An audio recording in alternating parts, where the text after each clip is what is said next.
So, can you tell us what this big red heart here is? Well, this is an art piece built by Kasper Hildén and Hugo Lankinen. It's called Click for Love. And this sculpture, made out of computer mice, was inspired by one of the largest email worm outbreaks in history. That's the love letter or I love you outbreak of 2000. And this email worm arrived to your computers over email with an email with the subject field I love you, and then the email contents said, please see the attached love letter coming from me, and there's an attachment called loveletterforyou.txt.vbs. And VBS is Visual Basic Script. If you double click on the attachment, you just got infected. And now the malware is going to go to your Outlook. This is on your Windows computer. It goes to your Outlook and goes to your address book and sends the same email to everybody in your address book. And the sender of that email is you. So you are going to send a love letter to your bosses, to your neighbors, to your mother-in-laws. And they will be surprised or, I don't know, mystified and curious, and they will click on the attachment, and now they're going to send it to their friends and family and everyone else. And this became exponential very, very quickly. So the artists were inspired by the act of clicking. That's why this art piece is called Click for Love. And we crowdsourced the mice from our customers and users from around the world. There's 827 mice here. The artist used a special software to calculate the volume of one mouse, which was then used like a 3D pixel. The software gave instructions on how to actually render this, like where to put the holes in the roof and how long cables for every single mouse. And the end result is this big red heart. Please don't touch it. If they get mangled, it's really hard to unmangle. Have you clicked on it? Did you receive it? We actually got the emails into our email system in this company in 2000, but we didn't get infected. One of our employees remembers the story. Kim, who's still working for us today, remembers that in the morning of the outbreak, he got the email from his girlfriend, which is, you would probably think about clicking on that, but he immediately realized that, hold on, there's something wrong here. Like, she wouldn't send an email like this, and why is it in English and all that? And he realized that this has got to be an attack, and then we analyzed it and realized that yes, it's an email worm outbreak. So what are all those screens here about? So we call this the virus archive, and this really is the historical part of the museum. We are trying to showcase old viruses that are important in malware history. However, we have really focused here on viruses which are visible to users. Now, many of the viruses played music, but didn't show anything. Many of the viruses were destructive and would destroy your files, but they wouldn't really say you anything at all. These are the ones that you could actually see.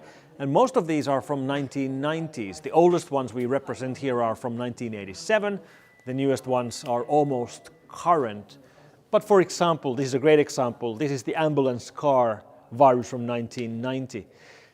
Back then, the operating system we were all running was MS-DOS, and when you got infected with the ambulance car virus, it would sometimes show you this car. And this virus actually was written in Germany. We found this in 1990. And randomly, when you would run an infected program, for example a game, instead of the game starting, you would first get this ambulance car running across your screen. It would also make a sound, but we've turned off the sound over here. So it would run an ambulance car across your screen, and then the game would start. If you would run the game again, you wouldn't see the car. It would randomly show it on your screen. Pretty much the same phenomenon repeats in many of the other viruses here. So this is Mars Land from 1997.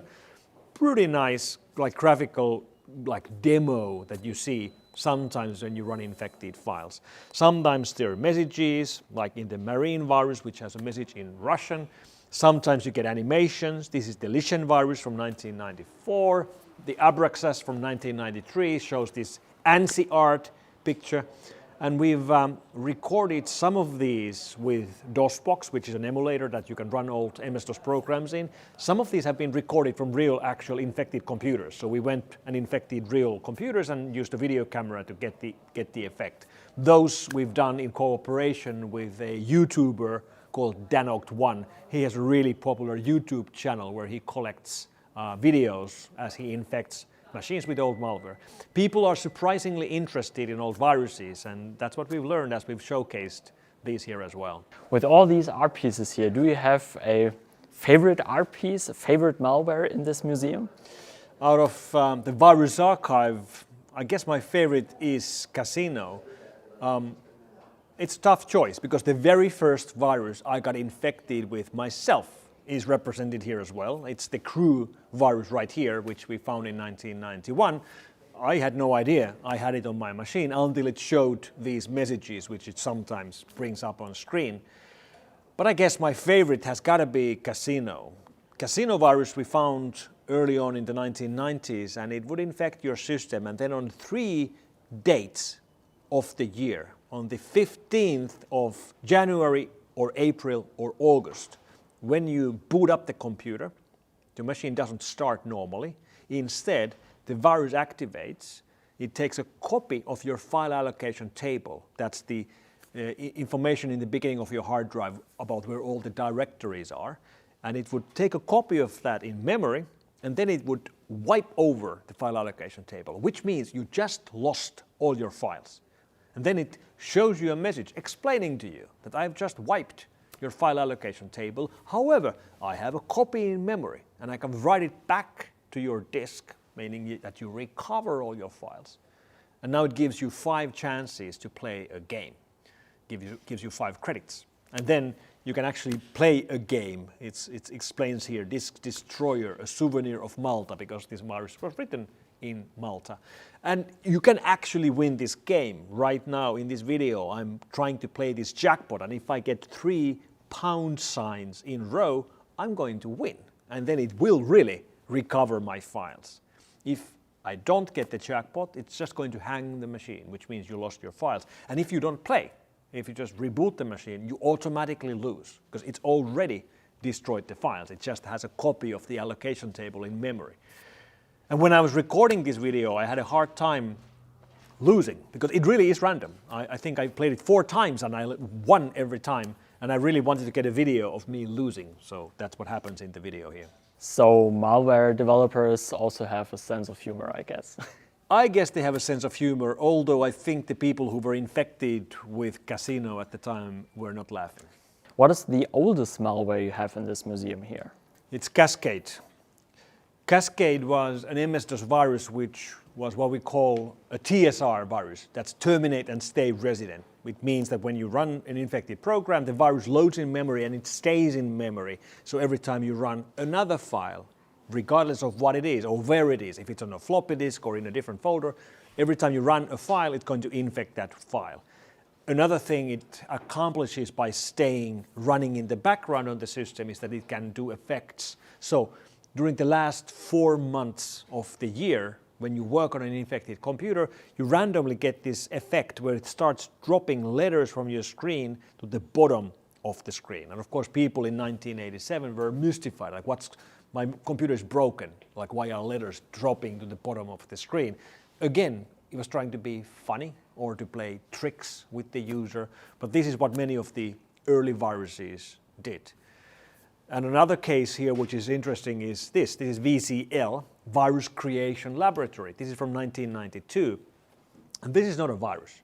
This is a virus generator. So this is a tool for people who want to create viruses but don't know how to program. So it actually gives you a user interface where you can select different options. I want to create a virus which infects files like these, which does these kind of effects on these states. So for example, when the hard drive is more than 50% full and it's in the afternoon, then do this. So it automates the creation of viruses, and we saw hundreds and hundreds of viruses made with this tool. Thankfully, detection of all the viruses made with tools like these was pretty generic. As you might remember from my earlier videos I made about my studies, I've studied chemistry before computer science, and I've studied it in Marburg. Do you have a story about Marburg? Well, we have a virus called Marburg, which is named Marburg because it was found from Marburg, most likely written in Marburg, maybe in the university. And this is from the Windows 95 era, which many of us still remember. And it infected Windows 95 systems. It was actually infecting screensaver files and Windows executables. And the way it spread from one computer to another was when people were exchanging programs. For example, giving a copy of a screensaver to someone else. You could move these around on floppies or email them or whatever. It wouldn't spread by itself. It required users to swap these files, but it was enough for this to go around the world. And then when it has infected your Windows system, it escapes detection by using polymorphic encryption. So every single infected file looks different. There is not a single constant byte in constant location between two infected samples. This is how they tried to avoid detection. The way we detected polymorphic encryption viruses at the time was with emulation. We were using emulation technologies already in 1990s, so we would basically run the malware code inside an emulator on the fly as we were scanning the hard drive. So if we found suspicious code, we would automatically execute inside a virtual environment the code, so it would decode the malware for us to scan it, because the polymorphic encryption always then ended up decrypting the actual malware code. So we weren't trying to crack anything. We would actually use the malware against itself to detect it. And the way people knew they were infected with Marburg was with these signs, these stop signs it would post randomly on your Windows screen.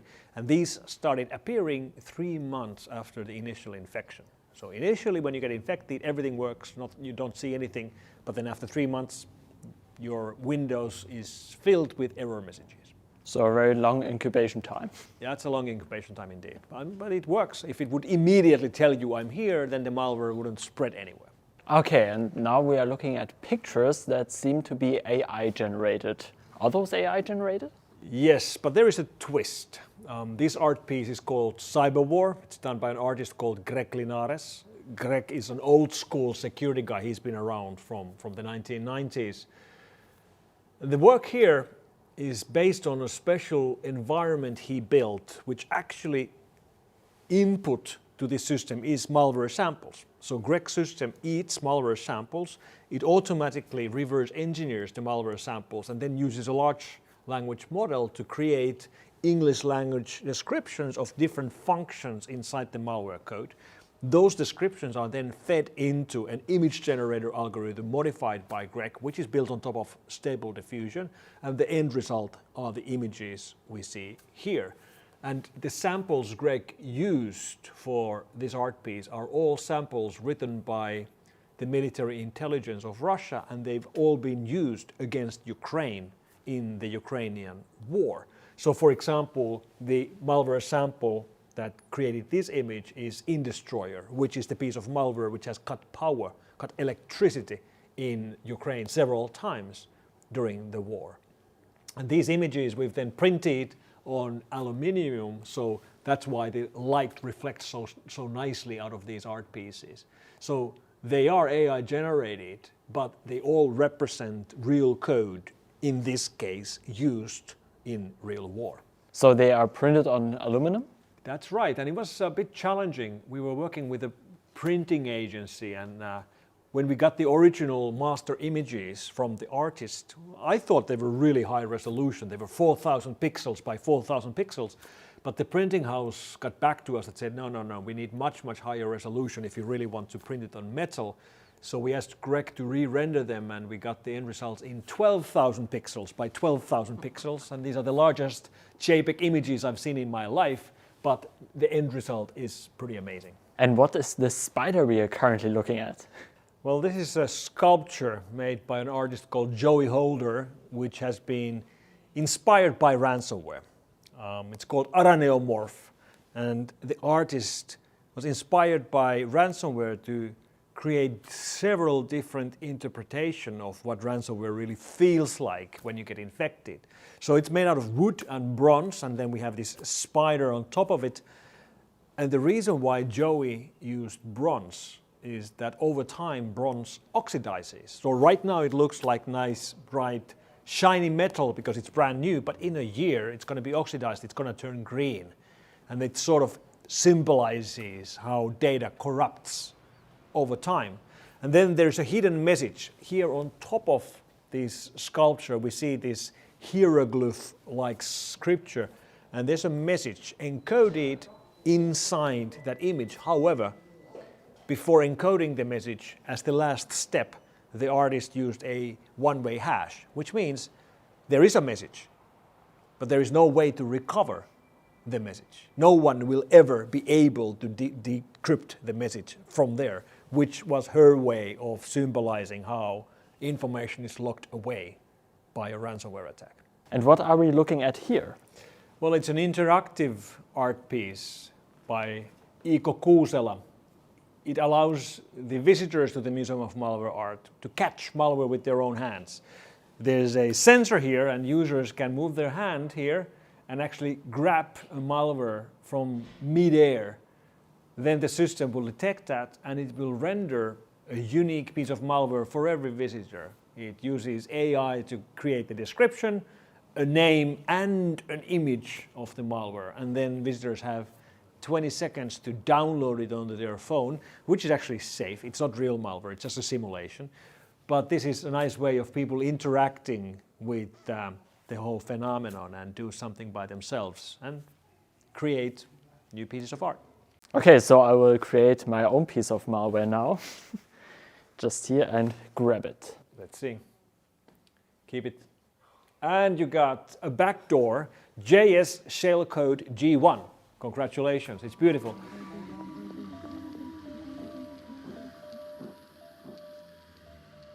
So if you want to create one of those yourself, come to Helsinki and visit the Museum of Malware Art. So now it's time for some music.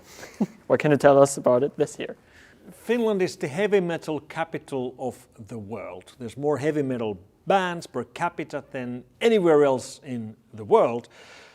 And my favorite band is a band called Master Boot Record, which makes cheap metal or cheap heavy metal music. Actually, the band is from Italy, but of course in the museum we wanted to showcase the band because in 2018 they released a full album of music inspired by old viruses. The album is called Virus.dos. We have the actual record here as a vinyl, and visitors to the museum can actually listen to the track. We have an old iPod, and they can enjoy cheap metal, heavy metal music here, just getting a glimpse for themselves of what it really sounds like when a piece of art is inspired by viruses.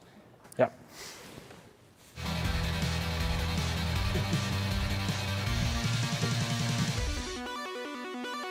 So now we have heard a lot about malware, but have you ever written malware for yourself? Actually, I haven't. You don't really need to write malware to be able to analyze malware. And it's never been something that I would have been interested in. But my viewpoint in the creative properties of malware really has changed. Early on in my career, when I would analyze malware, I didn't see any beauty or any art or any creativity in malware at all. It was sort of like seeing dirty tags on the side of the streets. But over the years, I've learned to appreciate that there really is creative process there on the other side as well. And we have to appreciate that. And that's one of the things we're trying to do here in the Museum of Malware Art. There is history here. It has to be recorded, and the history of our time can only be recorded by us. It has to be done now, or it will be lost forever. So Mikko, thank you very much for your time. It was a pleasure to meet you. Thank you very much. Thank you for coming to the Museum of Malware Art. And if you want to come to the Museum of Malware Art too, just visit it if you are in Helsinki. The address is in the video description down below, and see you next time.